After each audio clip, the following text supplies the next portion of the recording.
I hadn't been back to that house in almost 3 years. The path leading up to it was lined with wild bougainvillea, the same ones my mother planted long before she got sick. Their petals had begun to curl at the edges, a little faded, a little tired, like the place itself. And standing by the doorway was Elena, my mother's closest friend, the woman who had been there for every hospital visit, every sleepless night, every painful goodbye. She smiled when she saw me, that quiet kind of smile that never quite reaches the eyes. "You came," she said simply. Her voice carried warmth, but also something else, relief, maybe. Or exhaustion. I couldn't tell. Inside, the air was heavy with the scent of old books and dried lavender. The furniture hadn't moved an inch since my mother's last day. There were framed photos on the shelves, her graduation, my childhood, the two of them laughing on some forgotten afternoon. Elena moved slowly around the room, her fingers brushing over the frames as if tracing time itself. "She would have wanted you to come back," she said, not looking at me. I swallowed the lump in my throat. I wasn't ready before. "I know," she whispered. None of us really were. The silence between us wasn't awkward, it was heavy, meaningful. The kind that fills the air between two people who've shared the same loss, but from different sides. She began folding my mother's clothes from the closet, methodically, carefully. Her hands trembled just slightly. I stood there watching, unsure if I should help or if interrupting her rhythm would break something fragile. When I finally knelt beside her and started folding too, our hands brushed, just for a second. Hers were warm and steady, mine cold and uncertain. She smiled faintly, as though the touch said something words couldn't. "You don't have to do this," I murmured. "I know," she replied softly. But I promised her I'd take care of the little things. It was strange, standing there with her felt both painful and comforting. I'd grown up calling her Tita Elena, the aunt who always smelled of vanilla and coffee, the one who'd braid my mother's hair and scold me for skipping meals. But now, as she sat by the window with the late afternoon light spilling across her face, I saw her differently. There was grace in her sadness, the kind that comes from carrying other people's pain for too long. When she looked up at me, her eyes shimmered, not with tears, but with quiet strength. "You look so much like her," she said. And for a moment, I didn't know whether to feel proud or guilty. The light outside dimmed, and the house fell into a comfortable hush. She poured tea for both of us, her movements deliberate, almost ritualistic. I watched her hands, the same hands that once held my mother's, and realized how easily love can pass from one person to another, unnoticed, unspoken. That evening, as I stepped out onto the porch, I heard her humming softly from inside, a tune my mother used to hum while cooking dinner. I closed my eyes, listening. The melody wrapped around me like a memory I didn't know I still needed. And that was the night I understood. I hadn't just come back to a house full of memories. I'd come back to the person who'd been keeping them alive. The days began to find their rhythm, as if the house itself was learning how to breathe again. Mornings came quietly, sunlight sneaking past the curtains, the soft hiss of a kettle, and the smell of brewed coffee drifting down the hallway.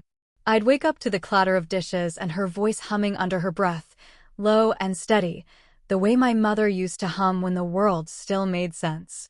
Elena had a way of moving that made even silence feel deliberate. She never rushed, never filled space with unnecessary words.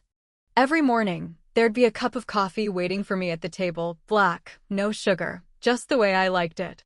I never told her my preference. Somehow, she just knew. "Eat something before you start working," she'd say, sliding a plate of eggs toward me.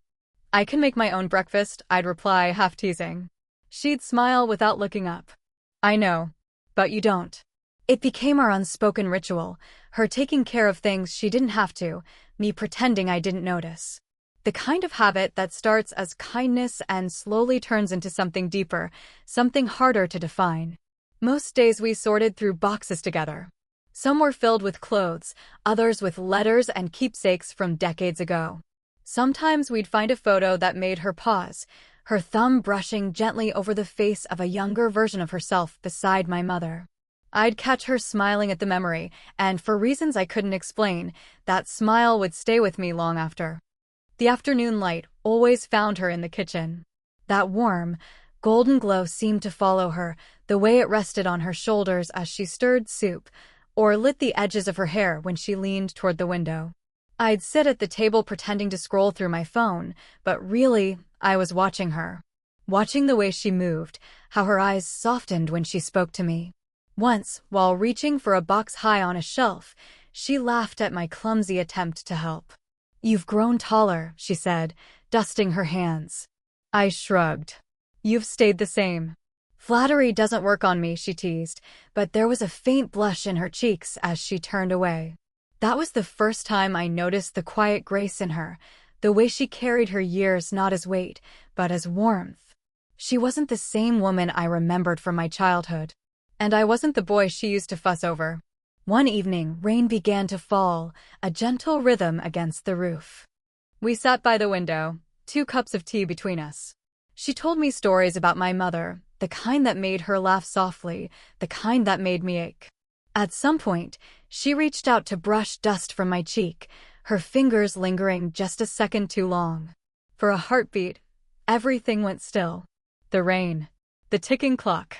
Even the air seemed to hold its breath. When she pulled her hand back, she looked flustered, almost apologetic. "Sorry," she murmured. I shook my head. "You don't have to be." But neither of us spoke after that. We just sat there, side by side, staring out at the rain, pretending that what passed between us was only comfort, not the beginning of something neither of us dared to name. By the 3rd week, the neighbors had begun to notice. Small-town curiosity moves faster than wind, and nothing escapes the quiet rhythm of gossip. Whenever Elena and I walked to the market together, I could feel eyes following us, kind, but curious. There were smiles, little knowing looks, questions dressed as jokes. One afternoon, as we passed the Sorry store near the plaza, an older woman chuckled and said, "Parang magina na kayo, pero mas bagay kayong magkasama." I forced a laugh. Elena did too, though hers was softer, the kind that fades before it reaches her eyes. That comment shouldn't have stayed with me, but it did. Later that night, while washing the dishes, I kept hearing the neighbor's voice in my head. "Mas bagay kayong magkasama." I shook it off, tried to focus on the clinking plates, the smell of soap. But when I looked up, Elena was standing by the doorway, watching me with a tired smile. "You shouldn't let what people say bother you," she said, drying her hands on a towel. "I'm not bothered," I lied. She tilted her head slightly, that gentle way she had of seeing through people. "You always were a terrible liar." We both laughed, the kind of laugh that comes from old familiarity. But when it faded, the silence that followed was too honest, too heavy. She sat at the table, eyes fixed on the floor. "I've spent so much of my life taking care of other people," she said quietly. "Your mother. Her patients. My own family. Somewhere along the way, I stopped being seen as anything else." Her voice cracked on the last words. I wanted to reach for her hand, to tell her that I saw her, that I noticed the strength in her stillness, the beauty in her restraint. But I didn't. I just stood there, my wet hands trembling slightly above the sink. She looked up at me, eyes shimmering under the soft yellow light. "Sometimes I think I forgot how to be someone other than a caretaker." Her words stayed with me long after she went to bed. That night, I sat on the porch, listening to the sound of crickets and distant thunder. The air was heavy with the scent of rain, the kind that makes everything feel closer. From her room, I saw a faint light still on. She couldn't sleep either. I thought about what she said, about being seen, about how lonely it must feel to always give without being held in return. And maybe, for the first time, I understood that the comfort I found in her presence wasn't just nostalgia. It was connection, fragile, forbidden, but real. When she joined me outside a few minutes later, she didn't say a word. She just sat beside me, close enough that our shoulders brushed. We watched the rain together, the sound filling all the spaces words couldn't. I almost told her then that I didn't see her as a mother or an aunt or a shadow of the past. But I couldn't. Instead, I whispered, "It's getting cold. You should rest." She nodded. "Good night," she said softly, her voice trembling just a little. And when she stood to leave, I realized the ache in my chest wasn't grief anymore. It was something else, something alive, something dangerous, something I didn't yet know how to name. It happened on a Sunday afternoon, the kind of day that looked harmless, quiet, and ordinary. Elena had decided we should finally clean out the attic. The place was filled with boxes from decades ago, clothes, letters, forgotten holiday decorations, and that faint scent of wood and dust that only time can make. "You take the heavier boxes," she said, pointing toward the far corner. "I'll handle the small ones near the ladder." I grinned. "You sure? Those look older than both of us combined." "Don't underestimate me," she said, flashing a smile that lingered longer than it should have. For an hour, we worked in comfortable silence. The only sounds were the rustle of old newspapers and the soft echo of our movements. Occasionally, she'd laugh at something she found, a faded photo of her and my mother in their 20s, wearing matching dresses, arms wrapped around each other. "She made me wear that," Elena said, holding the picture close to her chest. "Said we had to look like sisters." "You did," I said, and I meant it. Her eyes flickered to me then, searching, almost shy, before she tucked the photo away and climbed up the ladder to reach another box. The moment stretched thin. She reached for the top shelf, the ladder wobbling slightly under her. "Wait." I stepped forward just as the box shifted. In one instant, everything slipped the ladder, her footing, the dusty air. I caught her by instinct, one arm around her waist, the other bracing her back. The box hit the floor with a dull thud. For a second, neither of us moved. The air was thick with the scent of old paper and her perfume, faintly floral, warm, familiar. Her heartbeat pressed against my chest, her breath trembled near my neck. "I've got you," I whispered, though my own voice was shaking. "I know," she breathed back, eyes wide, face just inches from mine. It couldn't have lasted more than a few seconds, but it felt endless, the kind of silence that hums louder than words. Her fingers clutched the fabric of my shirt, just enough for me to feel the tremor in her hand. My grip on her waist tightened unconsciously. When our eyes met, something passed between us, something neither of us had the courage to name. Then she pulled away, quick and flustered. "I'm fine," she said, avoiding my gaze. "Just startled, that's all." I nodded, pretending to focus on the fallen box, though my heart was still pounding. "You should be more careful," I managed to say. Her voice softened. "You shouldn't always be the one catching me." The words lingered like smoke in the air. We didn't speak much after that. We worked until sunset, quieter than usual. When she excused herself to start dinner, I stayed behind, staring at the empty ladder. My palms still tingled from where I'd held her, from the warmth that hadn't faded even hours later. That night, lying in bed, I kept replaying the moment, the weight of her in my arms, the look in her eyes when she realized how close we were.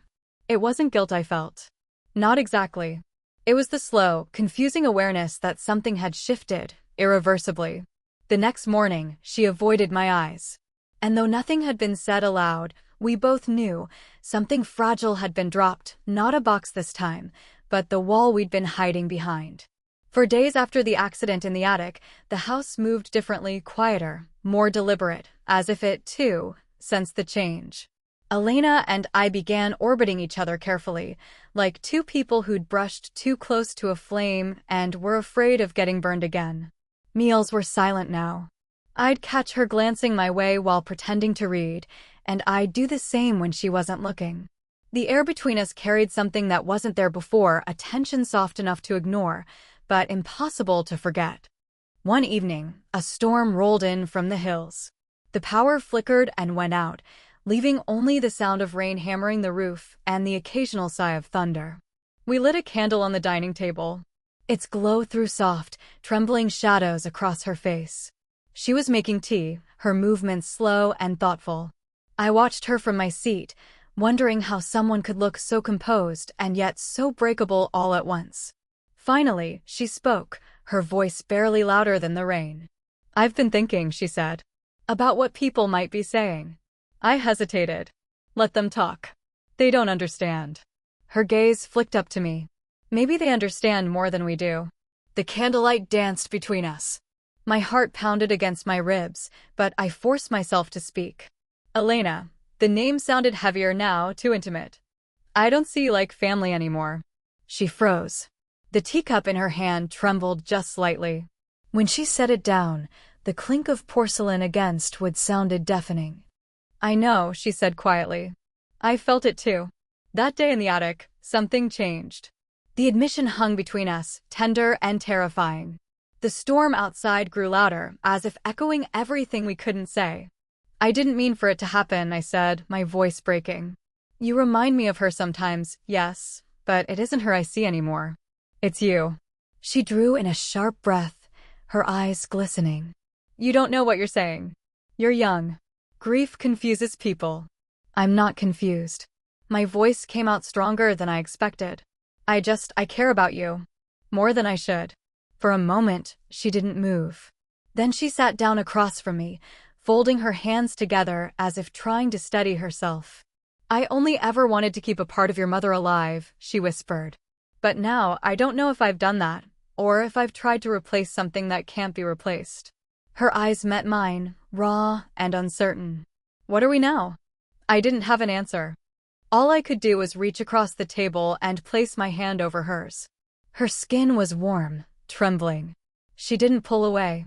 The thunder rumbled outside, low and deep. Candlelight flickered, catching the tears in her lashes. I brushed one away with my thumb, a small, instinctive gesture that felt both right and wrong. Neither of us spoke after that. Words had become too fragile. We just sat there, our hands still touching, listening to the storm ease into silence. And when the candle finally burned out, I realized that nothing between us would ever be simple again. The morning after the storm, the air felt different, lighter, cleaner, but quieter too. The rain had washed everything, even the road outside looked new again. Yet inside the house, something hung suspended in the stillness, not tension exactly, but the kind of silence that follows a truth too big to fit into words. Elena was already in the garden when I woke up. I watched her from the window for a long moment before joining her. She was kneeling by the flower beds, sleeves rolled up, her hands deep in the wet soil. The sight felt intimate in a way I couldn't explain, like I was watching a prayer instead of a chore. She didn't look up when she heard my footsteps. You should have stayed in bed, she said softly. You were up late. I couldn't sleep, I admitted. Neither could I. For a while, the only sound was the chirping of birds and the gentle drip of rainwater from the leaves. I crouched beside her, helping pull out a few weeds. My hand brushed hers once, she didn't move it away, but she didn't look at me either.